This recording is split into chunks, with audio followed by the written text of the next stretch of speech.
On today's show, we are breaking down the Crazy 88 scene from Kill Bill. This is, I believe, scene 94 on Watch Mojo's 100 greatest scenes of all time.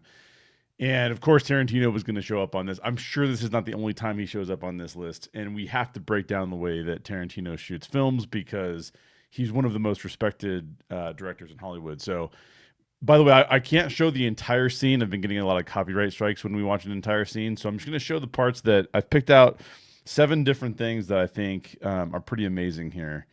Plus some things that I think you could argue maybe don't work as well. And we'll talk about all of those in the context of studying this scene. But the first thing I want to show, and it's one of the coolest things I think about this particular scene, is Tarantino never just shows you only the action. And I think this is a really important point when you're making a film. It's not just about the action, it's also about the reaction of the character to what's going on around them. If you just have an action sequence and you don't really get much reaction from the people in the sequence, then it's very difficult to be drawn into that scene in such a way that makes it more tense, that increases the stakes. In order to increase the stakes, in order to make it more tense, you really have to show the reaction of the characters in the scene. And I think Tarantino does that really well. So let's take a look at that to start out with. It's the action of the scene, but then also the reaction of the main character in the scene.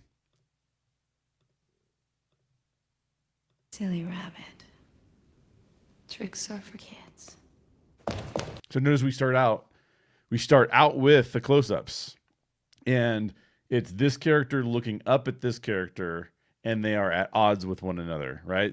This character actually wants to destroy the other character. And then there's action. Then we just go straight into the action, where we're running down the hallway with this guy. Yeah! Then reactions, right? Like, so then he comes running in. Really a strong zoom in to his face so that we see that he is,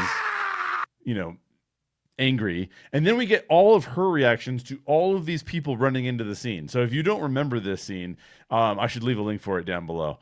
But this is the Crazy 88 scene where the bride fights the Crazy 88 from Kill Bill Volume 1. And she's tracking every single person that comes into this room with her eyes. And it's really important because throughout the entire scene, she's reacting to what's happening around her. She has a goal. She wants to get to the other person. She's then attacking these people so that she can achieve her goal. But as that's happening, we still get a bunch of close-ups of the bride to reveal what her emotional state is in. And it does change from time to time. Her emotional state does change from time to time in this scene. So the number one thing we learned from this Tarantino scene, the Crazy 88 fight scene, is that there's a ton of action, but we break that action to showcase emotion on the characters' faces. So, for example, if it's one of the other characters who she just stabbed or something, right? Like, we're seeing the look of horror on their face. When she gets hit by something, we're seeing her reaction of like, oh, I've got to be more careful because there's 88 of these guys that I'm trying to fight. There might be a couple girls in there too, or I should say, ladies. So the other thing I want to talk about is camera movement. And there's this one shot. There's 2 shots in a row that are absolutely amazing for camera movement. And I cannot even imagine what it was like to shoot this scene from a choreography and camera choreography. I want to talk about that a little bit later too. But the camera movement itself is just insane. So I'm going to fast forward here to right about here. The first thing, okay, another reaction shot, by the way. So another reaction shot of what's going on. Now, the first thing I like about this shot, what we're going to watch is the camera's going to move along one of the guy's samurai swords. It's sheathed, so it doesn't look like a sword right now. It's going to follow it up all the way. So we're also following a line, which is also aesthetically pleasing. So check this out.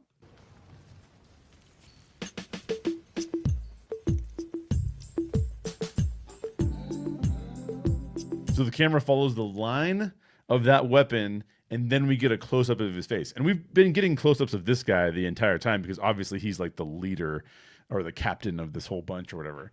So notice that camera movement. That camera movement is really interesting. We start with a close on the weapon, and then we move up to his face, and it just gives us the impression that one, this guy's a badass, right? And also it gives us the impression that the weaponry is tied to a person who has an objective and who has feelings and who has emotions.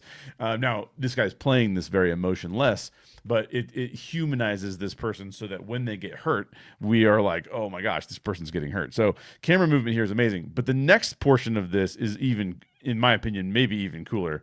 So watch this camera movement. She's surrounded now by the Crazy 88. And this camera movement's awesome. This is some of the coolest camera movement I've seen in a while. We have a similar shot as what I'm going to show you where it ends. And now I'm thinking like maybe this is a cool camera movement to draw from inspiration from. But check out how cool this is.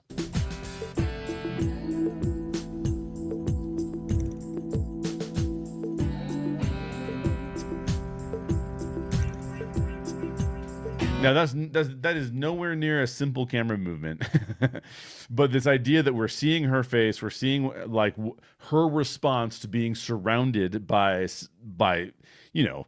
world-class fighters, and then we're gonna pull up to show the imminent danger that she's in. Now, I should note that one of my comments here about why this scene is so awesome is probably my number seven thing, because my number one was action plus character reaction. Number two was the camera movement, which we just saw 2 examples of. But you should go through this whole scene. There's multiple amazing camera movements in here. There's one camera movement that I could have sworn it was on a dolly. It was so smooth the way it came down, and then they just ran across it as if there was no dolly track there, which of course it could have been people pulling the dolly track out so that they could have gotten that shot, but it's just wild. And for those of you who don't know what dolly track is, if you want a really, really smooth shot, this is especially true of older films. We have, really sophisticated gimbals and things like that now. They had great gimbals back then too. But one of the ways you can get a great dolly shot is you put the camera on a set of tracks, and technically the camera is on top of I don't want to call it a vehicle, but it's on top of a dolly, and you have dolly track, and then you're like moving along like almost like a railroad track, right? And it's very, very smooth, which is why people use it. But I love this shot. I mean, we this camera movement, which is my number 2 thing. So action and character reaction, camera movement, and then the thing I was going on a tangent about was that my 7th thing is drawing inspiration from other films. There's a cool video on YouTube, you can search for it, about all of the other film references that Tarantino used when filming Kill Bill Volume 1. There's like 58 of them or something like that. You can look it up. I think it was a Variety video. And this is one of those things, right? He's referencing samurai movies, he's referencing westerns. He's just taking a lot of inspiration from other films, which is a great way to make films. If you say, okay, this other person did it and I loved it, so I'm going to go ahead and use it in my film, that's a brilliant way of actually adding things to film. The next thing I want to showcase is the framing that he uses. Talked about camera movement. His camera movement is very easy to understand. It's whenever the camera is moving, right? It could be panning when it moves this way, back and forth, or it could be tilting when it moves this way, back and forth. That's camera movement, very easy to understand that. Framing is what is captured on the screen. Whenever you see directors like do this kind of thing, they're trying to see what is the camera going to see, how is it going to be framed. And I have 2 references to the framing, which I think are both are awesome. One of them is coming up here in a minute, so let's go to this. Now, the reason why I like this framing, let's watch it first, and I'll explain why I like this so much. If you have one of these, your home's ready. So, so like I said, framing is what appears in the frame. Now, that right there is why I think that this framing is amazing. If you are in a movie theater, or if you have a really huge TV at home, her sword just took up the entire frame. It went from the left side of the frame to the right side of the frame. Her entire sword. And she's looking at the blade of it, right? So this is the idea that, and then this is a cool shot too, actually. I didn't even bring this up in my video, but this idea that you would say like, well, what is this going to look like on this really big screen? And I want the sword to be going basically across the entire audience. I mean, that's a pretty awesome framing choice there. My other framing choice, we're going to fast forward here a little bit to my other framing choice, which was 534. Yeah. So this sequence, which is, again, was inspired by another sequence, this framing right here, I think, is pretty awesome. You have the fight taking place in the center of the frame. Now it's a little bit off-centered, but obviously, like during the choreography, it moves back and forth. But I just thought this was a really cool use. The next thing we're going to talk about is color. That's awesome, also really cool. But this idea that we would frame the room in this way and then see the silhouettes fighting in the room, I thought was really cool, especially since you have a reflective floor. So again, action and character reaction, camera movement, framing. Now the next one is color. So I'm going to go back to 130, and we're going to see this sequence play out. We go 130. It's right in here. So the first thing that happens here, and there's probably a reason why this goes into black and white, and it's likely because they were going to get an NC-17 rating or something like that from there being so much blood in the scene, which we'll talk about in a minute. But the color change here is really striking. My favorite color change I'm going to talk about in a minute, but this one's really cool too. So this happens just in a couple seconds here.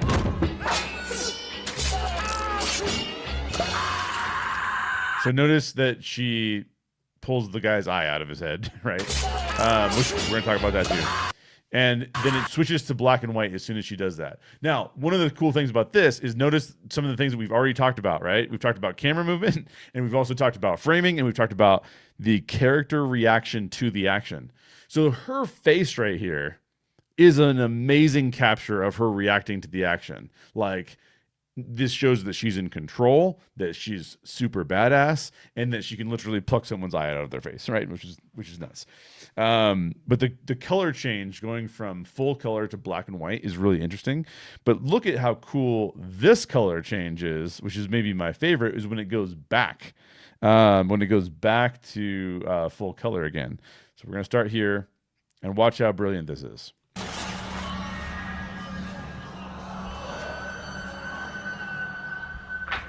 She just blinks her eyes and switches it back from black and white to color. Now, again, I don't know exactly why they went with black and white. They could have just chosen it for stylistic reasons, but I don't think so. I think it was probably because they were going to get it. I know Tarantino has said in interviews that he was going to get an NC-17 rating, and he had to remove stuff from the movie. I think he also probably had to change it to black and white so you didn't see as much blood.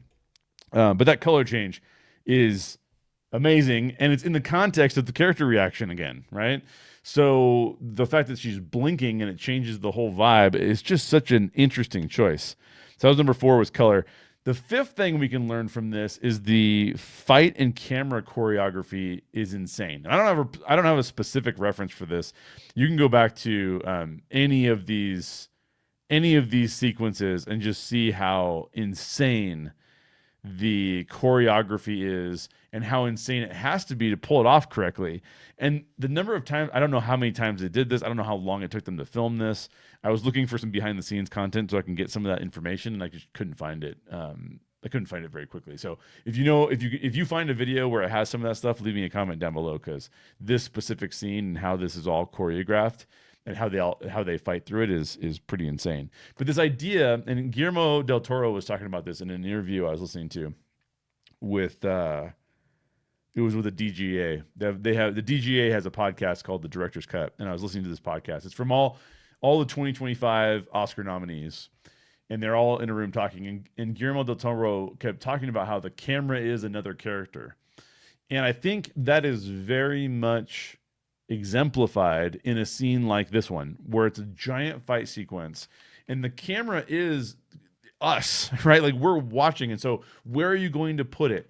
When you do a move in the fight, what does the camera choreography do? There's choreography that they're trying to accomplish on the fight side of it, but what is the camera doing to capture the best possible scene that it can capture, or capture the fight in the best possible way to capture it? That's pretty insane too. So we've got camera and action and character reaction, camera movement, framing, color, fight and camera choreography. All of these things are present in this scene, and they're all phenomenal. The two other things I mentioned one of them earlier. I mentioned my number 7 one earlier, but the other thing I wanted to bring up about this scene before we actually start to talk about some of the things that Tarantino does that sometimes take me out of the films is that this character is vulnerable throughout the film. And I think that this is a really interesting choice when it comes to filmmaking, because there's this tendency to be like, hey, let's have a badass scene. It's a badass fight sequence where the lead character beats everyone up, right? Yeah, cool. But think of how much more valuable the fight sequences are when it's like Indiana Jones and he's actually vulnerable and you actually are worried about him getting beat up. I feel like that's true in this scene as well, is that we have more empathy towards the lead character because she's not invincible. She's vulnerable. So the whole time we're watching this, it's like she's getting injured. You can see the blood all over her outfit. And there's this idea that if the character is vulnerable, I think it makes the fight sequence more interesting. If the character is invincible, to me, it makes the fight sequence a little less interesting. So those are my 7 things. All really cool things that we can learn from watching Tarantino. You know, the 7th thing was drawing inspiration from other films, which he does. You can watch the YouTube video I referenced earlier about that. This is obviously drawing reference to, in my opinion, from comic book and manga stuff. I mean, this fight sequence really feels like it came out of a manga. I don't know if it's manga or manga. You can decide in the comments. But the 2 things I would say could take you out of the experience of watching this sequence, takes me out of it a little bit, which is why I'm referencing it, is it is over the top and it is gratuitous. Now, that's specifically a choice that the director is making. Tarantino wants it to be that way. That's the whole point of the sequence. The point of the Crazy 88 sequence is that it is crazy over the top and it's ridiculous action. If you like that, fantastic. Like, that's great. He does make her vulnerable, which makes, which helps out. It helps our suspension of disbelief when we see a character experiencing emotion on screen like she does. And we can't say enough good things about Uma Thurman in this role. She's amazing. But when that happens, when you have a character who's vulnerable, it does draw us into the scene a little bit more. We were able to suspend our disbelief a little bit more, which I think is really good. So the fact that she's vulnerable in that scene is fantastic. But it is so over the top and gratuitous where people are losing limbs and there's blood just flying everywhere. It's intentional. It does work for this film, but I could see some people going like, okay, well, it's not, it's maybe not as cool as an action sequence that felt a little bit more realistic, or an action sequence that felt even more over the top and crazy, but it wasn't. We weren't supposed to feel as empathetic towards the characters or something, right? So I think there are some criticisms you could level at this particular action sequence, in this particular scene, but overall, this scene is phenomenal. So I mean, anything you're going to say that's negative is. And he intentionally was doing the things that I'm that I'm wondering if you should do, or maybe I'm wondering if I would do them. And I probably would not do them, but I'm not the same kind of filmmaker that Tarantino is. And I can learn a lot from watching his action and character reaction, his camera movement, his framing, the color that he's playing with. Very gorgeous. I mean, it's a very, very gorgeous scene. But the one thing I think that Tarantino teaches us more than anything, and it comes from his background. Because for those of you who don't know, Quentin Tarantino worked at a video store, right? And he's watched movies all the time. And one of the things that he does probably better than any other director that I've ever seen is that he draws inspiration from other great directors and great movie scenes that he has seen. And he tries to capture that on film himself. And it just makes for amazing films in that regard. So yeah, there you go. That was my reaction, my breaking down the Crazy 88 scene from Kill Bill Volume 1. Like I said, I can't show the whole scene because I keep getting copyright strikes when I do that. but just showcasing some specific stuff that happened in that scene and what I've learned from it. Hopefully you like that. Tune in for the next one where we'll talk about we'll break down another scene from Watch Mojo's top 100 scenes in film history. I'm just pulling from those. I think we're on 94, 95 right now. I can't remember which one that one was. And we're just going to keep working through it. And I'm positive that there's going to be another Tarantino scene on this list. So stay tuned for another Tarantino scene breakdown. Thanks for watching. Bye.